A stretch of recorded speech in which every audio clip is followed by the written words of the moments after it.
Andrew Tate, Kanye West, big tech and big government team up together to censor folks on social media. Surprise, surprise. Ask me anything. Let's talk about it, y'all. Middle America. And you ain't black. I don't know what I said.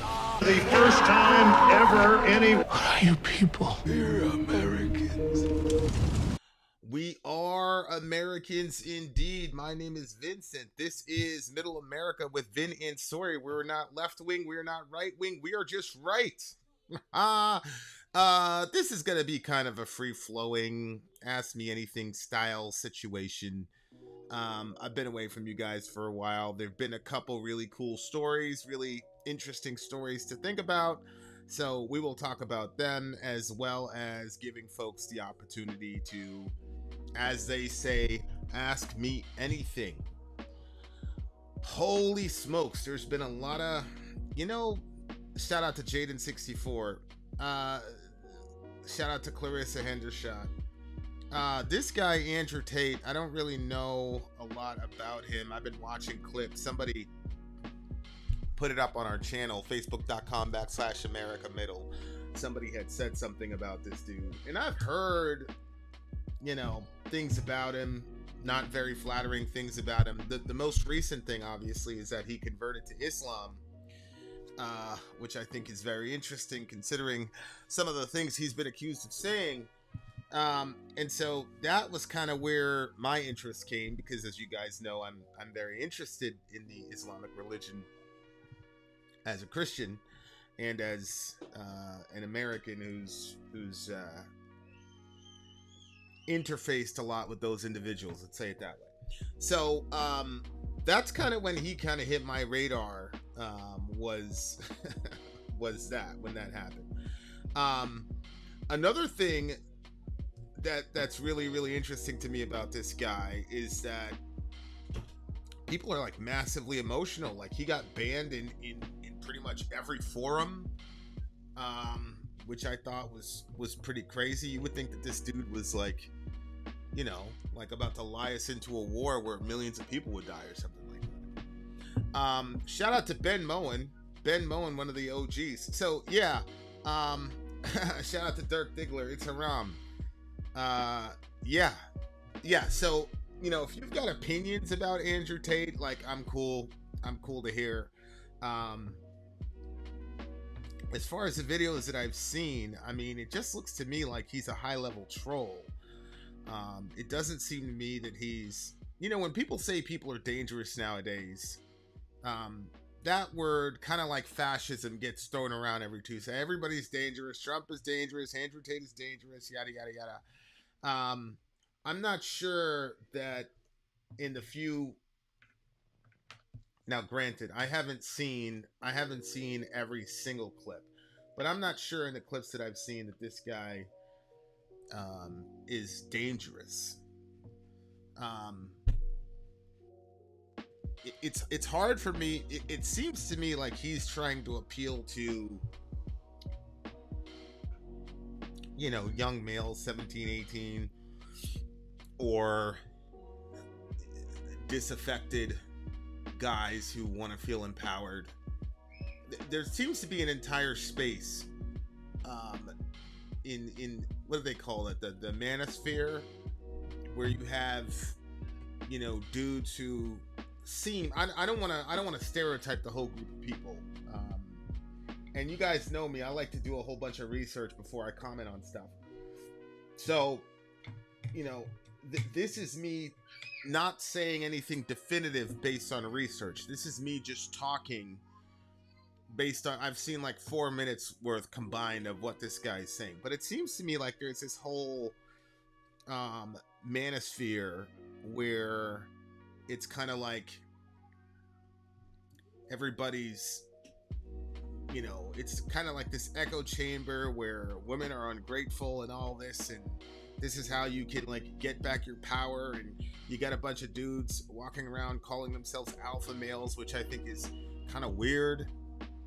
I feel like if you're running around calling yourself an alpha male, you're probably not one. I had a good leader one time when I was a young up and comer, and the guy pulled me aside. He said, "Vincent, watch out for the guy who keeps reminding everybody he's the leader, because you can be sure that that guy is not the leader. Because the leader is self-evident to everyone." And I always took that.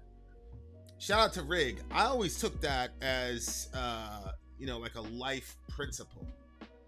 Like I always made sure that if I ever got put in positions of authority or influence, I always remember that. So Mike, you haven't missed anything yet. This is kind of like a free-flowing Ask Me Anything.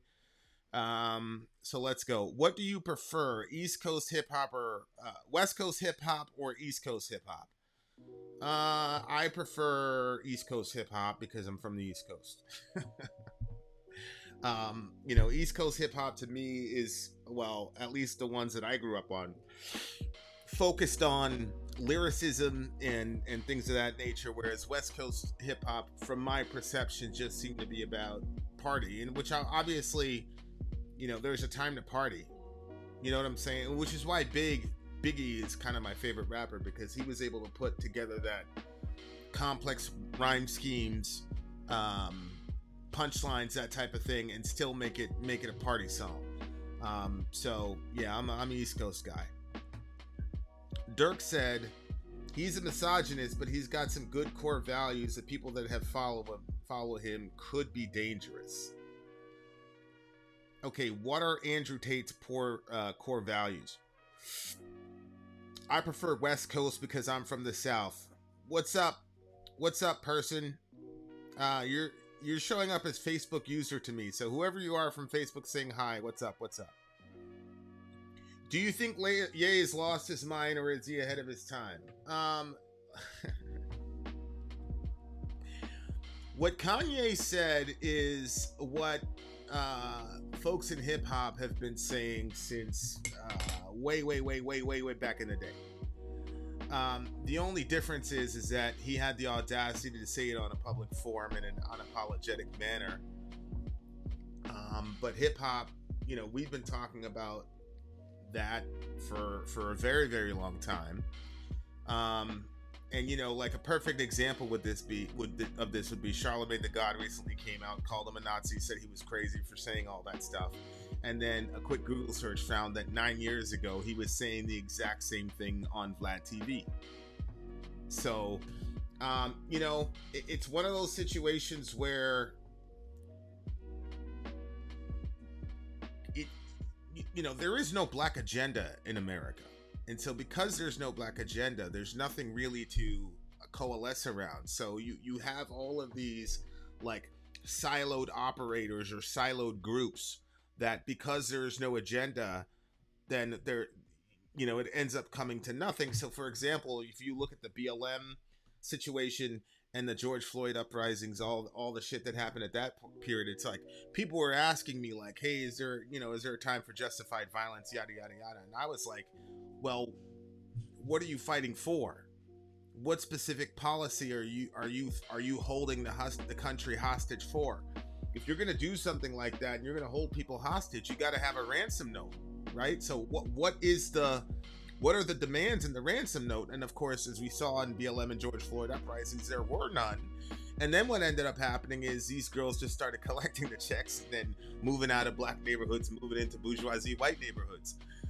So when I look at Kanye West, I look at a guy who's a cross between, what Malcolm called the house Negro and Malcolm X. Like he's trying to be both. So he's gonna wear a White Lives Matter shirt, which is gonna get him a hearing on Fox News. But then when he goes on Fox News, he's advocating for black people. But of course, black people are so emotional that as soon as black people saw the White Lives Matter shirt, that was it. Or he said that, George Floyd died of fentanyl overdose and not the knee to the neck and all that. So because black people are so emotional, we just completely threw out the baby with the bathwater and didn't support Kanye. But, to me, there's a sense in which you could say he's ahead of his time. There's a sense in which you could say he's an old soul. I do not see a guy like Malcolm X, Kwame Ture. I don't see those guys reacting to Kanye the way that mainstream black people react to Kanye right now. So definitely not Brother Mr. Farrakhan. So, you know, I think Kanye is kind of stuck between the privilege that he's lived in and earned for the last, I don't know, 15 to 20 years. And when you're around those circles, you're around a certain kind of person. But at the same time, he's kind of got that, you know, Moses thing where you're in Pharaoh's court, but you're also looking at your people and you want to do something for your people. But the core issue of what's going on with Kanye in my mind is just that he's, you know, he's kind of a lone ranger out there. And so that's my take on Kanye. The whole, you know, he's mentally ill, blah, blah, blah. I don't think he's crazy. And look, I've got a couple businesses and we're doing okay. It's not easy to get to the level that Kanye has gotten to. So all the people making all these ridiculous, you know, psychoanalyses from their couch about this man, like haven't accomplished anything. It's like, I'd like to be crazy like that, and so would you. So that's my opinion.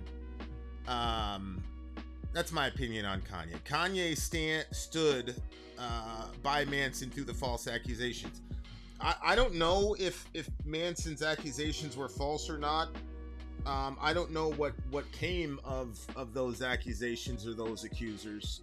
It is interesting. The story kind of fizzled out and died down. But yeah, Ye did stand up and stay with him. And Ye has been a stand-up dude for a lot of people. And I think that he thought that his folks were going to stand up for him. But what he didn't realize is as soon as he wore that White Lives Matter shirt, man, dudes got triggered.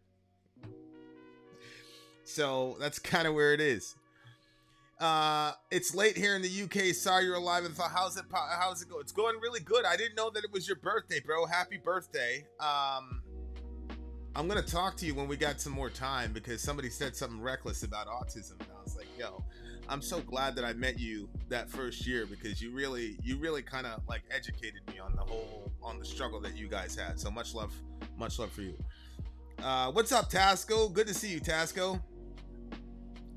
The TLDR is that Charlemagne stated facts in that Jewish people are in a lot of powerful roles, whereas Kanye came at it from a conspiratorial angle, which seemingly indicted Jewish folks as a whole. No, there was no material difference between what Charlemagne said and what Kanye said.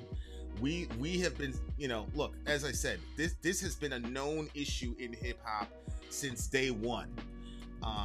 That's just a fact. I don't know if you guys saw Straight Outta Compton, which everybody looked at and said, "Oh, that was such a great show." But the record exec there was Jewish, and Ice Cube absolutely went after that after that, and talked about that in the song. So, I mean, that was all the way back to since 1991. So, I mean, you know, it's the same. I mean, all about the Benjamins. You should do what we do. Stack chips like Hebrews. It's been there. It's just so happens that, you know, certain folks, most of us would never say something like that on a public forum. We said it in our own art form. And because we were able to, you know, we had our own language, you know, it was able to kind of slip by the radar. But I mean, you know, feel how you want to feel. You know, I mean, he was talking about Jerry Heller, who is a Jewish person. One of the lines was, "Get rid of that devil real simple, put a bullet in his temple." And then Cube goes on to say, "I'm not against Jews in either of those songs." And he's not. See, that's the issue. There's a difference between. It's just like saying. See, this is one of the things that confuses me about people in this reaction, and to some degree, validates Kanye's essential premise. We just went through 6 years of anti-Russian hate, Russophobia. We had Keith Olbermann talking about Russian scum, Russian scum. We had Rachel Maddow saying all types of craziness about Russian people for 4 years, never held accountable. The Azov Battalion has a fucking Twitter account with 183,000 followers plus. The Azov Battalion, who have actually put bodies on the ground. So Russian people have been dragged. They've had their careers destroyed. All types of shit over on Twitter. That's acceptable. Kanye puts up one tweet, and then the whole world collapses on him. You can call it conspiratorial, but what's the variable? Why is it that you're able to drag Russian people in the Western world? Why are you able to drag Russian people, create unsubstantiated accusations against them, have loyalty tests against tennis players so that if they don't denounce their homeland, they can't play tennis? All these Russian places are being attacked. We've heard about it. We tracked it here on this channel. Facebook said, oh, we're going to allow anti-Russian sentiment on our platform. So people are allowed to say, kill Russia, kill Russian soldiers, blah, blah, blah, blah, blah. But then Kanye puts one tweet up and he loses $1 billion. That does not belie the idea that a small group of people have inordinate control and power in the world. Right? Like, if you... that now, do I believe that they control the world? I mean, I'm not prone to that kind of ideology. But if a person was prone to that ideology and they've been paying attention to America for the last 6 years, I could see how they would say, see? The Russians were getting dragged. I can go on Twitter right now and say, these fucking straight cis white males. I can get really, really specific. I can say straight cis white males, and then I can say anything I want and say that straight cis white males are the root of all evil, and nothing will happen to me. I'll probably get retweeted and boosted in the algo. So these are things that people need to think critically about. Why are all these other people allowed to be dragged? And then he puts one thing up there about his own personal experience with record execs. Like I said, we've been saying since day one, why... What is it about that tweet that was more dangerous than the fucking Azov Battalion? It's weird. I don't know. Imagine losing everything and still having hundreds of millions of dollars. I agree. I agree. I think Ye is fine. I think Ye is fine. He'll be all right. Did you see all the blue checks crying about the $8 amount pretending regular users are going to have to pay? Yeah, like I haven't really looked into the $8 a month or the $20 a month thing. I mean, that's $100 a year essentially. $8 a month's $100 a year. But what are the perks you get for doing that though? The social media government entanglement is so terrible. Oh no, I watched Batya's take on Rising. I completely disagree with her. But, you know, Batya has her interests and I have mine, so I'm not mad at her. Yeah, I mean, he took it back. He took it back because he was under pressure, Rig. Because black people don't own anything in the record industry. So, of course, he's going to take it back. That's why Minister Farrakhan said we need to create our own ecosystems, our own economic ecosystem so that people can speak their truth and not worry about it. But I mean, like I said, this has been something that we've all talked about, and we've all, you know, has kind of. The only reason was because No Vaseline was such a crazy diss record that, you know, it blew up, and so, you know, folks went after him. But that doesn't mean that that's not the general sentiment in the culture, because it is. I mean, I don't know what to tell you. Salinas, I'm hopeful for sure Musk. Yeah, I, you know, he initially posted it and he said something to the effect of he's doing this for humanity. Elon Musk is a guy whose parents participated in the rape of South Africa. So I don't know at what point he became a humanitarian. But he built. Now look, I'm not gonna say that he rode his parents' coattails, and did he have a head start? Yes, but what Elon has accomplished in so few years speaks to his ingenuity, his limitless ideation as far as like what a human being can accomplish, and a ridiculous work ethic. And I'm not going to take that away from him. All I'm saying is, if you were truly a humanitarian, don't you think that you would do something to right that wrong at some level?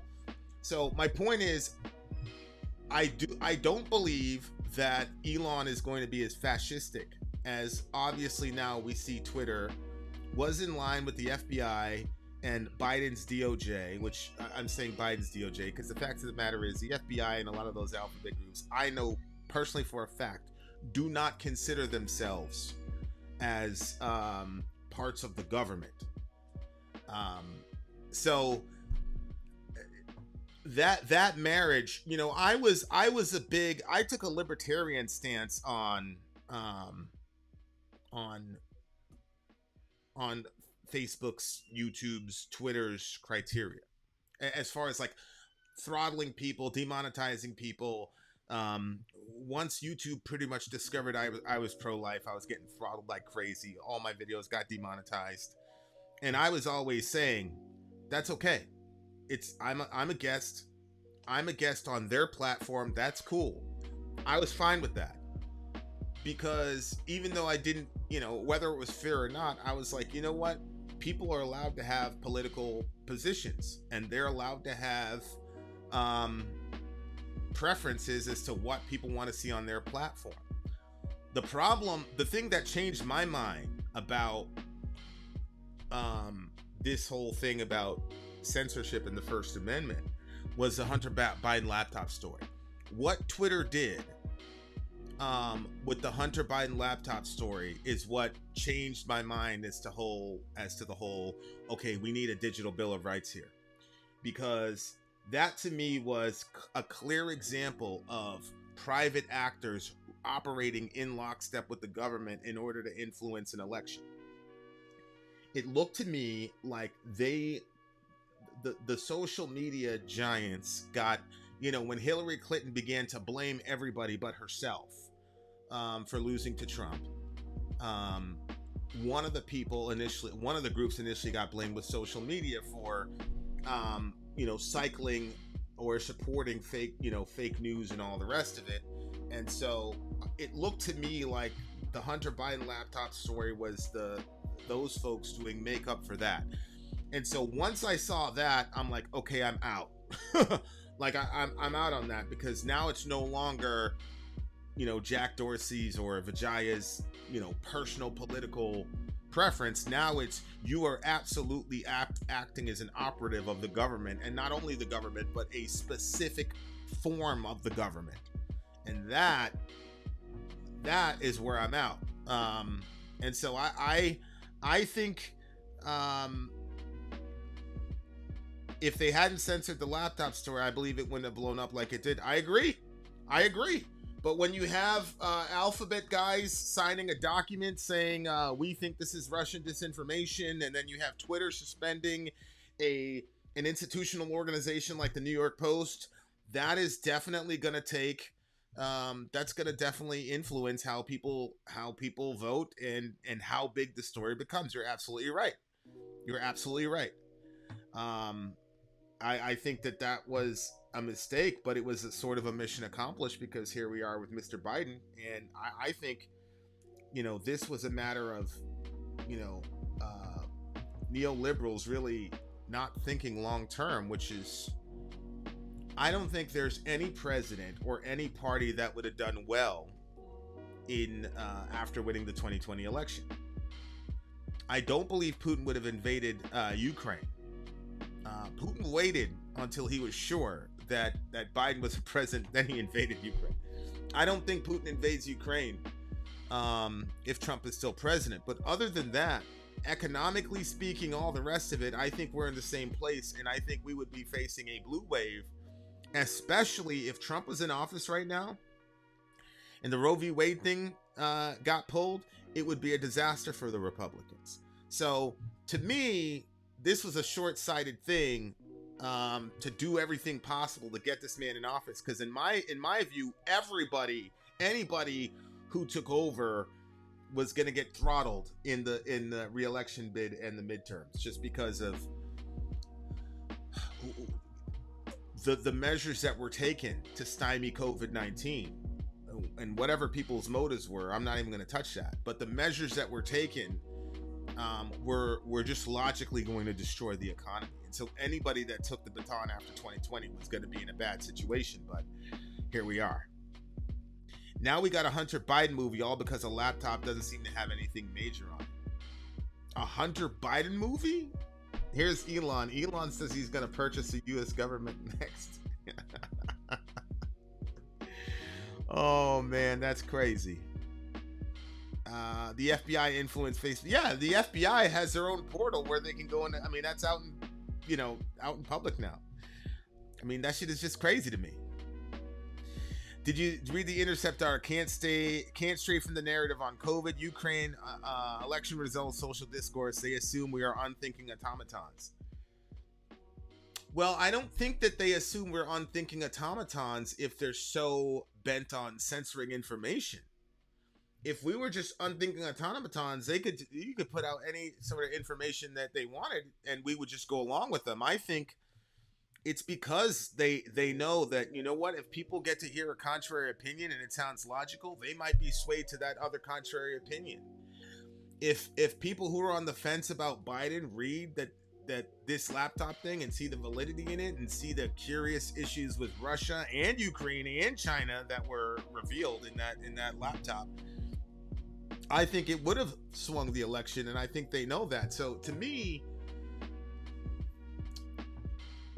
it's just, it boggles my mind.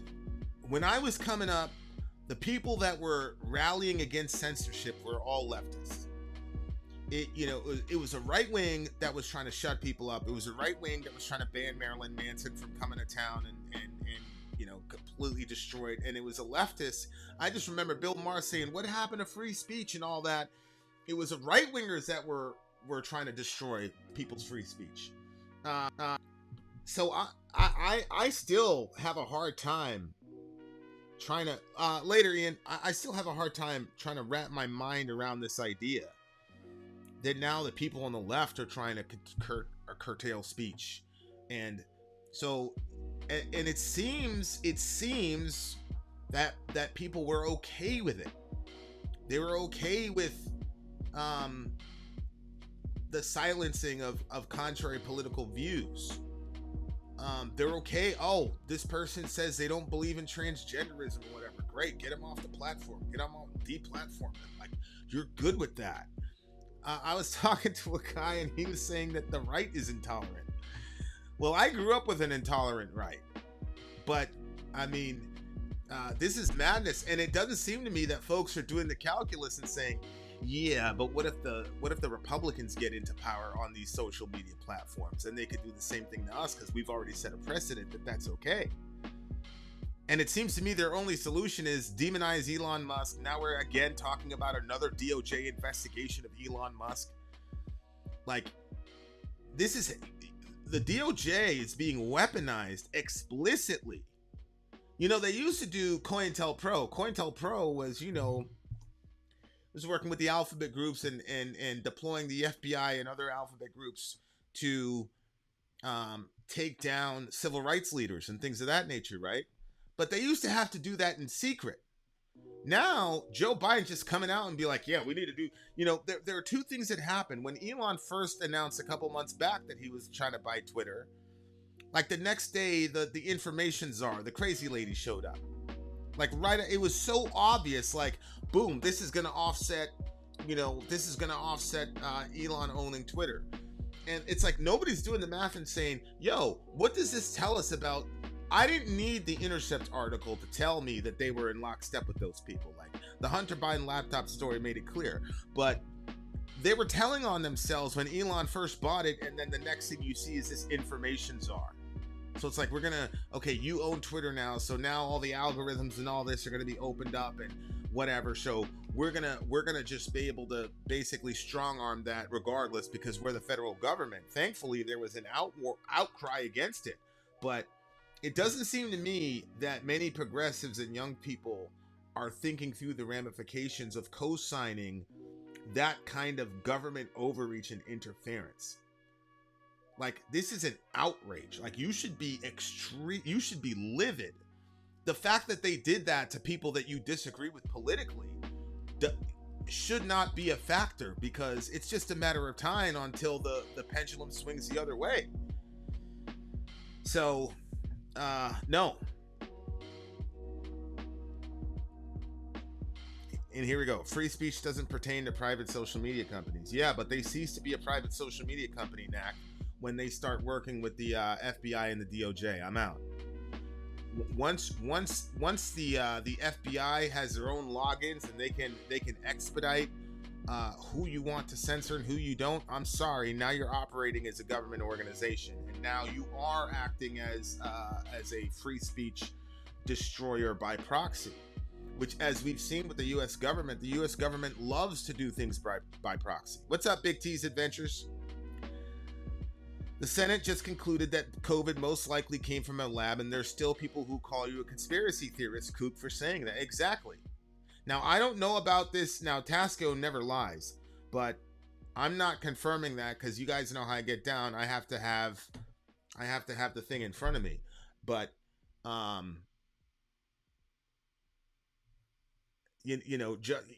I did one on the lab leak theory, and YouTube cut off the recording. They gave me a copyright strike when we did the lab leak theory, and we talked about that. If you don't see a problem with that, and if you say things like, well, it's not, it's a free speech, whatever. Okay, all right. You just have to. My thing is. We like Prasad. Who's Prasad? Who's Prasad? But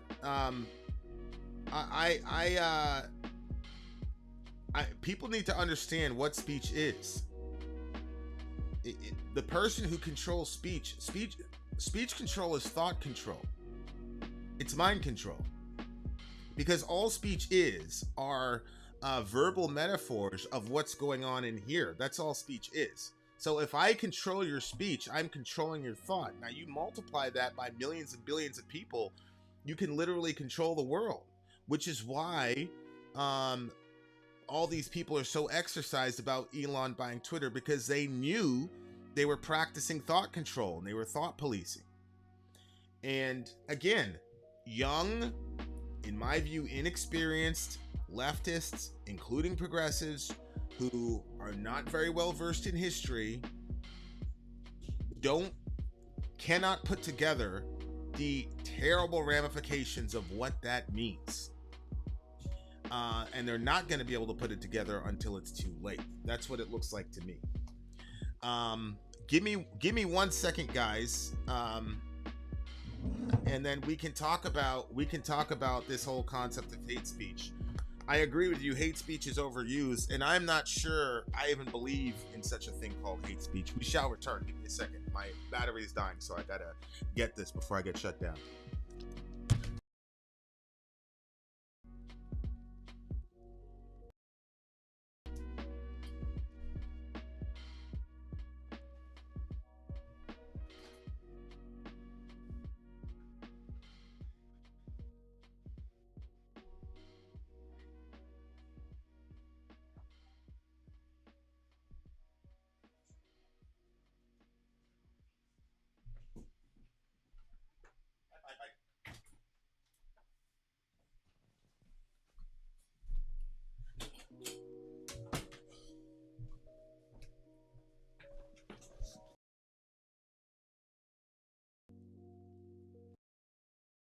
I have returned. Let me see. Oh, that's the wrong one. I'll tell you what, MacBook Pro batteries, they do not last very long. Where is Sori? Sori is recovering from bringing another human being into the planet. Were you able to catch the tool on the 22? No, I was not able to catch them. I wish I was, though. How are the elections in Maine?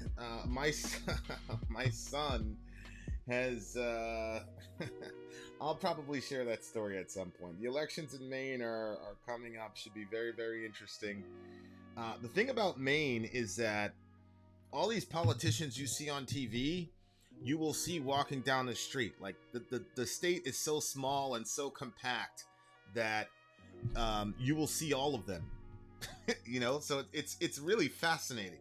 It's a very, very fascinating state to live in, and it kind of demystifies everything. You know what I'm saying? Like, I was picking up my son because he's an operative for one of these folks, well, a couple of these folks, and he's like, yeah, that's so and so's house, and he's running for this and that. It's pretty crazy. What do you think of the possibility of repealing affirmative action? I don't care. And I'm probably saying that out of my privilege. I barely graduated high school. I never even put out a college application. I pretty much worked my way up from the ground up in the industry I was in, and then I got recruited by another organization. Went through a pretty rigorous selection course because I had a specific kind of background and things of that nature. And so most of my professional career, when I was actually not self-employed, the context I was in was a high meritocracy. And because, as I said, I mean, obviously I signed multiple layers of an NDA, so I can't get into everything, but in that the particular organization I mean, you know, you get taken care of, but obviously, you know, it's dangerous. And in that particular context, my skin color was actually very helpful. So, you know, when I came back, I was about to marry Sori, and I knew that there was no way she was going to marry me if I was, you know, because I would just be hanging out, and then I'd get a call, and I'd be gone for weeks. Nobody would see me. I'd come back, and I knew that, you know, there was just no way that she was gonna. The last trip I was on, I was supposed to be X place, and somebody screwed up on the whatever, and she's like, yo, why is this thing saying that you're calling me from this place? And so I just knew that kind of life wasn't for us. I got out of it. I went back to the corporate world for a little bit, and then I did it.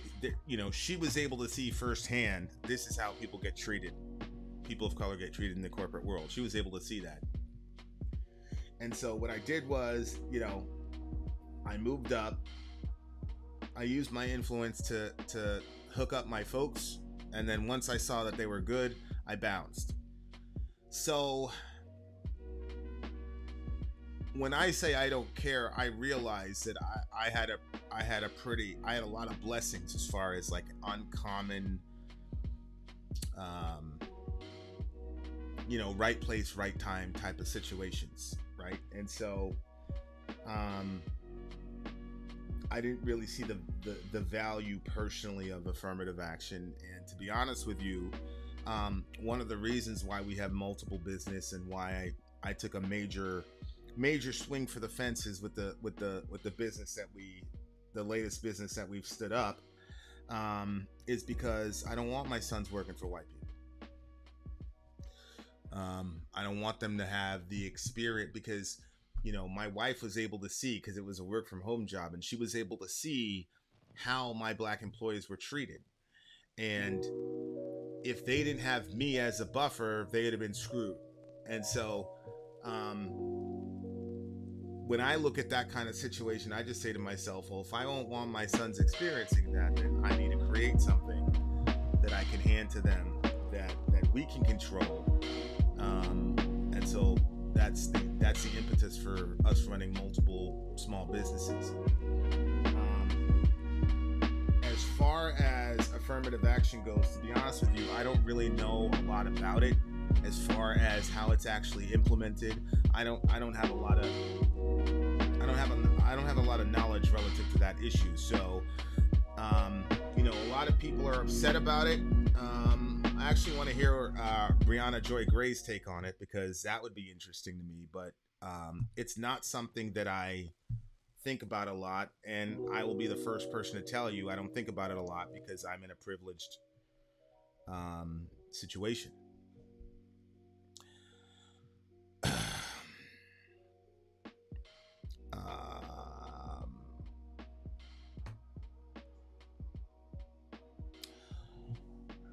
So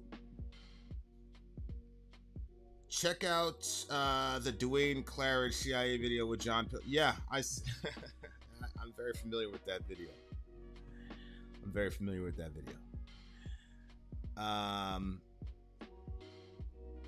Yeah, Brianna's the best. I love her. The Azov people are kind of mad at my sister right now, which is very fascinating in and of itself.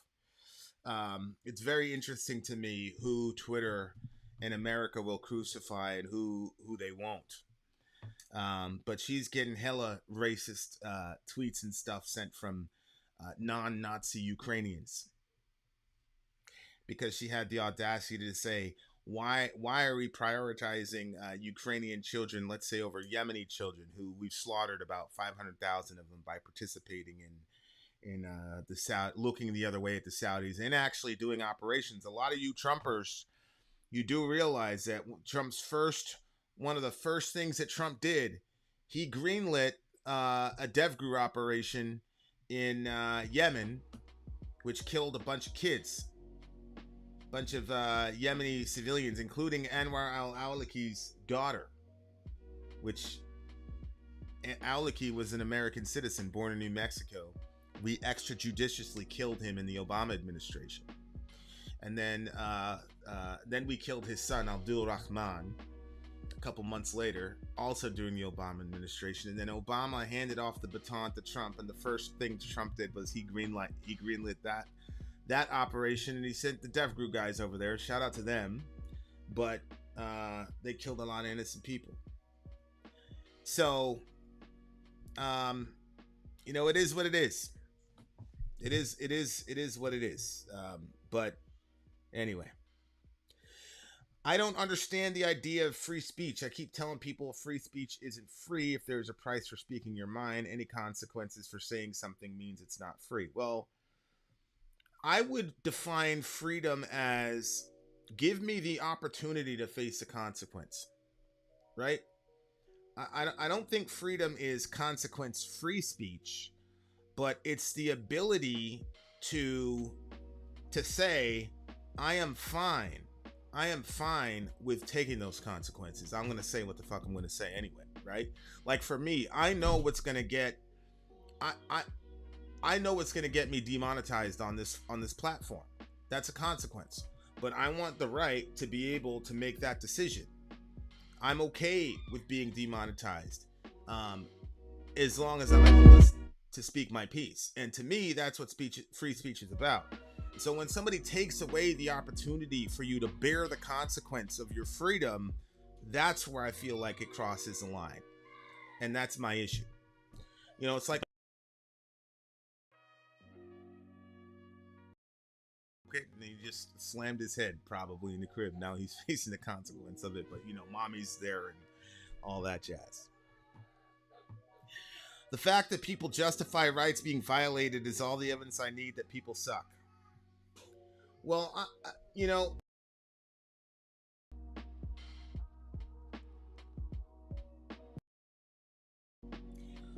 our ignorance of history.